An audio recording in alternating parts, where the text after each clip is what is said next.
এই নিউজ পাওয়ার পর নিশ্চয়ই আওয়ামী লীগের নেতাকর্মীদের মধ্যে একটা বিপুল উৎসাহ উদ্দীপনা দেখা দিচ্ছে। আগামী নির্বাচনে যারাই ক্ষমতায় যাবে তাদেরকে আওয়ামী লীগের যেই অংশীদারের ভোটটা এটা কিন্তু বাগাইতে হবে। জামাত বিএনপি এই মুহূর্তে মোটামুটি একটা কনফ্লিক্ট অবস্থানে আছে ইসলামিক দলগুলাকে নিয়ে। সো আওয়ামী লীগের যে ভোটাররা আছেন তাদের ভোটগুলা হয়তো নির্বাচনের ফলাফল বদলে দিতে পারে।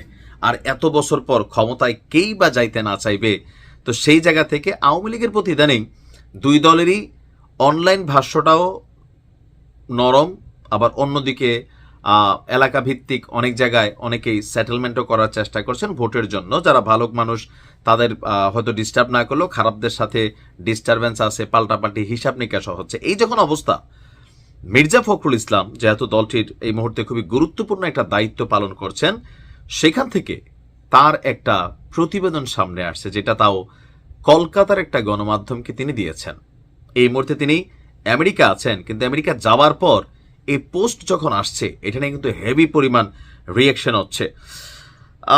সম্প্রতি গুলশানে ভারতের কলকাতার বাংলা দৈনিক পত্রিকা এই সময়, গণমাধ্যমটার নাম এই সময়, সেখানে তিনি একটা সাক্ষাৎকার দিয়েছেন। তো সাক্ষাৎকারটি আমার দেশ পত্রিকা তার আবার প্রকাশ করেছে।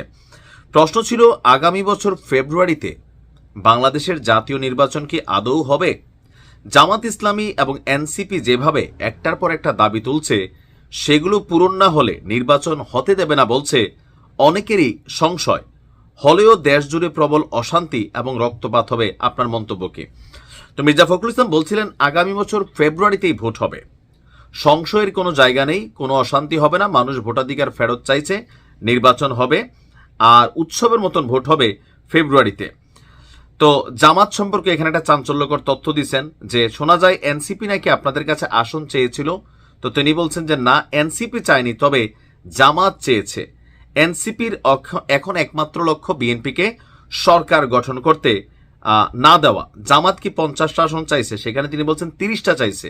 বিএনপি উৎসাহ দেয় নাই, আর আরো কম সংখ্যক সংখ্যা বিএনপি বলছিল ছাড় দিবে, তো সেটা আবার জামাতের মনোভূত হয় নাই। আর নির্বাচন নিয়ে এখানে যে জায়গা থেকে আওয়ামী লীগের প্রশ্নটা আসছে যে জাতীয় পার্টির অফিস ভাঙচুর হলো, তারপরের দিন বিএনপি জামাত এনসিপিকে নেতৃত্বে বাসভবনে ডেকেছিলেন ইউনূস, কেন? তো তিনি বললেন যে ঠিকই বলেছেন, সেদিন ইউনূস আমাদের একটি স্পষ্ট বার্তা দিয়েছে, সে বার্তা এক লাইনের, এক ধরনের ফাইনাল বেল বলতে পারেন। ইউনূস সেদিন আমাদের জানিয়ে দেন ফেব্রুয়ারিতে ভোটের বাস ধরতে না পারলে মার্চ থেকে তিনি আর থাকবেন না, এমন পরিস্থিতি যেন না হয় যাতে ভোটটাই করা গেল না। তখন আসছে মূল প্রশ্ন যে আওয়ামী লীগ কি আগামী ভোটে অংশ নিতে পারবে? সমাজতান্ত্রিক দল জাসদ বা ওয়ার্কার্স পার্টির মতন তাদের শরিকেরা? তো মির্জা ফখরুল সাহেবের বক্তব্য, আমরা বলেছি আওয়ামী লীগ এবং তাদের শরিকেরা সবাই, এমনকি জাতীয় পার্টিও নির্বাচনে অংশ নেক, একটা সুষ্ঠু অবাধ ভোট হোক। এজন্য অনেকে আমাকে ভারতের এজেন্ট, আওয়ামী লীগের দালাল বলে গালাগাল দিচ্ছে, কিন্তু শেখ হাসিনার অপকর্ম আমরাও কেন করব? হাসিনা 15 বছর প্রতিপক্ষকে ভোটে দাঁড়াতেই দেয়নি, তার শাস্তি পেয়েছেন। একই কাজ করলে আমরাও তো প্রতিফল পাব।